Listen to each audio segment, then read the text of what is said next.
لا إله إلا الله محمد رسول الله عليه صلاة الله وآله والأحبة.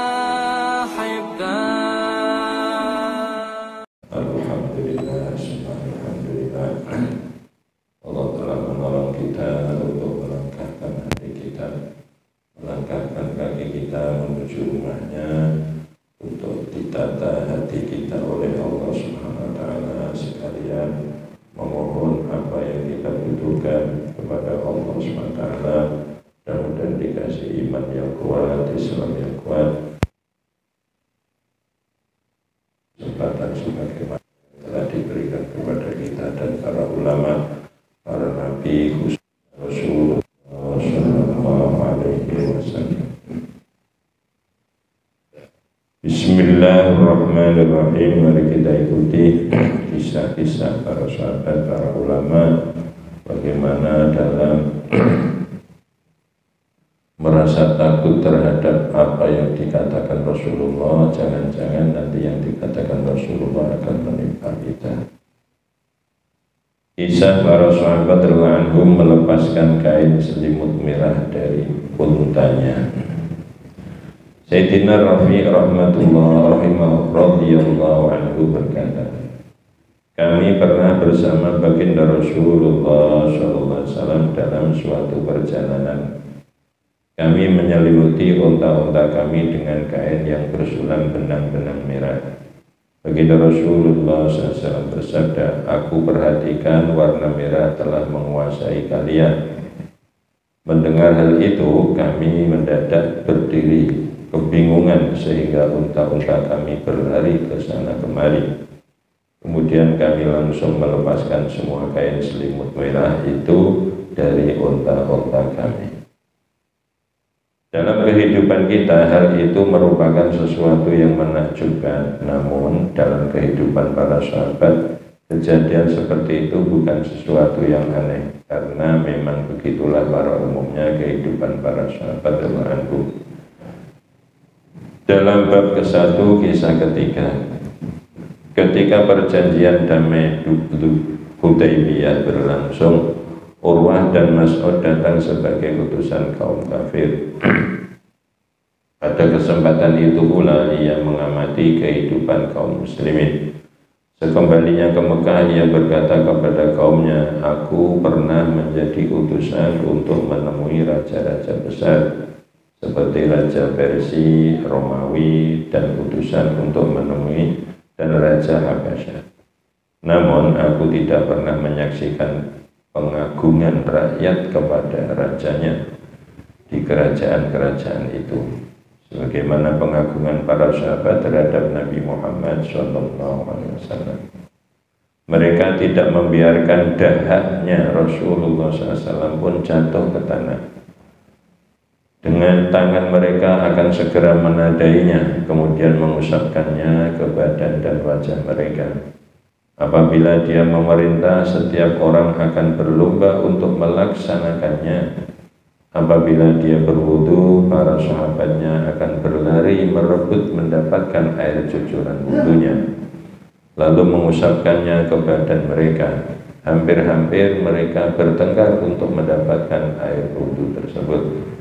Apabila dia berbicara, semuanya akan diam dan tak seorang pun yang berani menatap wajah beliau karena kewibawaannya. Kisah Sayyidina Wa'il radhiyallahu anhu memotong rambutnya karena mendengarkan lafaz dubab. Sayyidina Wa'il ibnu Hujr radhiyallahu anhu berkata, suatu hari aku datang untuk menemui baginda Rasulullah SAW dan rambutku terurai panjang. Ketika aku duduk berhadapan dengan beliau, tiba-tiba beliau mengucapkan kata-kata zubab, zubab, yaitu sesuatu yang buruk atau artinya celaka. Aku berpikir bahwa beliau mengucapkan itu ditujukan kepada rambutku. Lantas aku pulang dan segera memotong rambutku. Keesokan harinya aku kembali duduk di majelis baginda Rasulullah SAW. Beliau bersabda kepadaku, ucapanku tidak kutunjukkan untukmu, tetapi apa yang kamu kerjakan adalah baik. Jadi sahabat itu jangan-jangan ada sesuatu yang tidak disukai Rasulullah, itu jangan sampai. Makna dzubab adalah celaka atau suatu yang buruk. Perkataan itu merupakan isyarat atau sindiran bagi orang yang telah berbuat salah. Meskipun Sayyidina Wa'il bin Hujrin radhiyallahu anhu salah dalam memahami maksud yang sebenarnya, namun ia tetap menunaikannya tanpa menunda-nunda lagi. Padahal baginda Nabi Muhammad SAW bersabda, ucapanku tidak kutunjukkan untukmu, tetapi ia memahami ucapan baginda Nabi Muhammad SAW adalah untuk dirinya, sehingga ia segera memotong rambutnya. Kisah kesusahan Sayyidina Ibnu Mas'ud radhiyallahu anhu ketika salamnya tidak dijawab oleh baginda Rasulullah SAW. Pada masa permulaan Islam, berbicara dalam sholat masih diperbolehkan, tetapi kemudian dilarang. Suatu hari Sayyidina Abdullah bin Mas'ud radhiyallahu anhu datang menemui baginda Rasulullah SAW ketika beliau sedang sholat. Seperti biasanya ia mengucapkan salam. Karena saat itu berbicara dalam sholat sudah dilarang, baginda Rasulullah SAW pun tidak menjawab salamnya. Sayyidina Ibnu Mas'ud radhiyallahu anhu berkata, karena beliau tidak menjawab salamku, muncullah berbagai dugaan dalam pikiranku. Mungkin ada sikapku yang menyebabkan beliau tidak suka, atau ada perbuatanku dahulu yang menyebabkan beliau marah. Setelah baginda Rasulullah SAW menyelesaikan sholat, beliau bersabda, berbicara dalam sholat sudah tidak diperbolehkan. Oleh sebab itu, aku tidak menjawab salammu. Mendengar penjelasan tersebut, barulah hati Sayyidina Ibnu Mas'ud merasa tenang. Kisah kebiasaan Sayyidina Suhail bin Hanzaliyah radhiyallahu anhu dan kisah Sayyidina Huraim radhiyallahu anhu memotong rambutnya. Di Damaskus tinggallah seorang sahabat bernama Sayyidina Suhail bin Hanzaliyah radhiyallahu anhu yang sangat pendiam.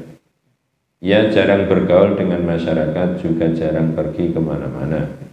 Sepanjang hari ia selalu sibuk dengan sholat, bertasbih dan berzikir.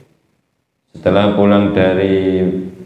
pulang pergi ke masjid, pernah di sebuah jalan ia bertemu dengan sahabat Sayyidina Abu Darda radhiyallahu anhu. Sayyidina Abu Darda anhu berkata, wahai Suhail, berilah aku nasihat yang tidak merugikanmu dan aku mendapat keuntungan dan manfaat dari nasihat itu. Kemudian Sayyidina Suhail radhiyallahu anhu menceritakan satu kisah yang terjadi pada zaman baginda Rasulullah SAW, atau memperdengarkan sebuah hadis baginda Rasulullah SAW. Pada kesempatan lain, seperti biasanya, Sayyidina Abu Darda radhiyallahu anhu meminta nasihat kepada Sayyidina Suhail radhiyallahu anhu. Ia berkata, suatu ketika baginda Nabi Muhammad SAW bersabda, Huraim As'adi adalah orang yang baik jika tidak ada padanya dua hal. Pertama, rambutnya terlalu panjang. Kedua, sarungnya melewati mata kaki. Ketika berita itu sampai kepada Sayyidina Huraim radhiyallahu anhu, ia langsung mengambil pisau dan memotong rambutnya mulai batas bawah telinga dan langsung memakai sarungnya sampai pertengahan. Baru diilok notok itu sudah seperti itu. Kita tuh masih dimarahi saja tidak kerosok. Sebagian riwayat mengatakan bahwa baginda Rasulullah SAW menasihati Sayyidina Huraim radhiyallahu anhu dengan dua perkara tadi. Kemudian ia bersumpah sejak saat itu tidak akan mengulangi lagi perbuatannya, yaitu memanjangkan rambutnya dan menurunkan sarungnya di bawah betis, di bawah mata kaki. Dalam kedua riwayat ini tidak ada pertentangan sama sekali. Mungkin baginda Rasulullah SAW mengatakannya sendiri secara langsung, dan beliau juga mengatakannya pada saat Sayyidina Huraim radhiyallahu anhu tidak ada di situ. Lalu orang lain yang menyampaikan berita itu kepada Sayyidina Huraim. Kisah Sayyidina Ibnu Umar radhiyallahu anhu tidak mau berbicara dengan anaknya. Suatu ketika Sayyidina Abdullah bin Umar radhiyallahu anhu mengatakan bahwa baginda Rasulullah sallallahu alaihi wasallam bersabda, "Izinkanlah kaum wanita pergi ke masjid." Salah seorang anak Sayyidina Ibnu Umar radhiyallahu anhu berkata, "Aku tidak akan mengizinkan mereka pergi ke masjid karena mungkin pada masa yang akan datang dapat dijadikan alasan untuk kebebasan dan kerusakan." Rasulullah sudah memerintahkan, tapi karena ada ketakutan seperti itu, Sayyidina Ibnu Umar radhiyallahu anhu sangat marah kepada anaknya yang berkata, "Aku menyampaikan sabda baginda Rasulullah sallallahu alaihi wasallam kepadamu tentang bolehnya wanita pergi ke masjid, tetapi kamu malah tidak mengizinkannya." Setelah kejadian itu, Sayyidina Abdullah bin Umar anhuma tidak berbicara lagi dengan anaknya untuk selamanya. Kerusakan yang dijadikan alasan oleh anak Sayyidina Ibnu Umar radhiyallahu anhuma di masa yang berdasarkan kerusakan yang dia lihat pada zamannya. Sayyidatina Aisyah radhiyallahu anha sendiri pernah berkata, seandainya baginda Rasulullah SAW menyaksikan keadaan para wanita pada zaman ini, tentu beliau akan melarang para wanita pergi ke masjid. Karena memang awalnya begitu, ke masjid, bagus sudah ke masjid, bagus sudah. Lama-lama banyak wanita yang dari rumah pakai celana pendek, bawa rukuh, baru dipakai setelah sampai di masjid. Itu terus bisikan itu datang. Padahal pada zaman Sayyidatina Aisyah radhiyallahu anha belum begitu jauh dari zaman baginda Rasulullah SAW. Meskipun begitu, Sayyidina Ibnu Umar radhiyallahu anhu tidak tahan ketika mendengar sabda baginda Rasulullah SAW diragukan atau masih berpikir-pikir. Karena khawatir baginda Rasulullah SAW bersabda diingkari. Ia rela tidak berbicara seumur hidup dengan anaknya. Para sahabat anhum sangat menjunjung tinggi sabda baginda Rasulullah SAW walaupun harus menahan penderitaan dan kesukaran, sehingga sangat sulit bagi mereka untuk melarang wanita pergi ke masjid meskipun ketika itu kerusakan dan fitnah sudah mulai terlihat. Sayyidatina Atikah radhiyallahu anha adalah seorang sahabiyah yang telah menikah beberapa kali, di antaranya dengan Sayyidina Umar radhiyallahu anhu. Sayyidatina Atikah radhiyallahu anha sangat suka pergi ke masjid, padahal Sayyidina Umar radhiyallahu anhu tidak menyukainya. Pernah seseorang menyampaikan rasa ketidaksukaan Sayyidina Umar radhiyallahu anhu dengan kebiasaan istrinya itu, namun Sayyidatina Atikah radhiyallahu anha menjawab, kalau dia tidak suka, mengapa tidak melarangnya sendiri? Setelah Sayyidina Umar radhiyallahu anhu meninggal dunia, Sayyidatina Atikah radhiyallahu anha dinikahi oleh Sayyidina Zubair radhiyallahu anhu. Sayyidina Zubair radhiyallahu anhu juga merasa tidak senang dengan kebiasaan tersebut, tetapi ia tidak mempunyai alasan untuk melarangnya. Suatu ketika Sayyidina Zubair radhiyallahu anhu duduk di jalan yang biasa dilewati istrinya untuk sholat isya. Ketika istrinya lewat di depannya, Sayyidina Zubair radhiyallahu anhu menggodanya.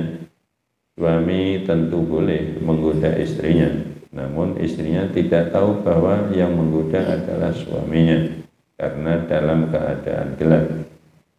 Setelah peristiwa itu, Sayyidatina Atikah radhiyallahu anha tidak lagi pergi ke masjid. Hari berikutnya Sayyidina Zubair radhiyallahu anhu bertanya kepadanya, mengapa engkau tidak pergi ke masjid lagi? Sayyidatina Atikah radhiyallahu anha menjawab, sekarang sudah bukan zamannya lagi. Artinya perintah Rasulullah betul, sikap sahabat yang tidak memperbolehkan istrinya ke masjid juga betul, karena zaman sudah berubah. Nanti tidak menutup kemungkinan kalau suasana aman, tidak timbul fitnah, wanita juga perlu pergi ke masjid. Maka para ulama fikih sekarang membatasi wanita ke masjid boleh asal satu sudah tua, dua tidak kemayu. Muda tidak boleh sama sekali. Tua tapi kemayu tidak boleh. Syaratnya dua, tua dan tidak kemayu. Kisah Sayyidina Ibnu Umar radhiyallahu anhu menjawab sebuah pertanyaan. Seorang bertanya kepada Sayyidina Abdullah bin Umar radhiyallahu anhu, di dalam Al-Quran telah disebutkan mengenai sholat orang yang mukim dan sholat orang yang dalam ketakutan atau sholat khauf. Tapi tidak disebutkan tentang sholat orang yang safar. Sayyidina Abdullah bin Umar radhiyallahu anhu menjawab, wahai saudara, Allah subhanahu wa ta'ala telah mengutus baginda Nabi Muhammad SAW sebagai Nabi, dan kami dahulu adalah orang jahil yang tidak mengetahui apa-apa. Apa saja yang diamalkan oleh beliau, itulah yang kami amalkan. Maksudnya, setiap masalah itu tidak mesti dijelaskan secara rinci di dalam Al-Quran dan oleh baginda Rasulullah SAW. Amalan baginda Nabi SAW sudah cukup sebagai dasar. Beliau bersabda, aku telah diberi Al-Quran oleh Allah SWT, dan aku diberi aturan-aturan hukum yang setingkat dengan Al-Quran. Akan datang suatu masa orang-orang yang perutnya kenyang duduk di atas kursi goyang dan berkata, cukuplah bagi kalian berpegang kepada Al-Quran dan mengamalkan apa yang diperintahkan di dalamnya. Yang dimaksud dengan perut kenyang adalah pemikiran yang rusak. Hal itu disebabkan oleh mabuk harta, maka diisyarai dengan perut kenyang. Alhamdulillah, kita ikuti kisah-kisah para sahabat, kisah-kisah para tabi'in, kisah-kisah Rasulullah SAW. Mudah-mudahan dengan mendengarkan kisah-kisah beliau, Allah juga akan membukakan hidayah kepada kita semua, kepada tetangga kita, saudara-saudara kita.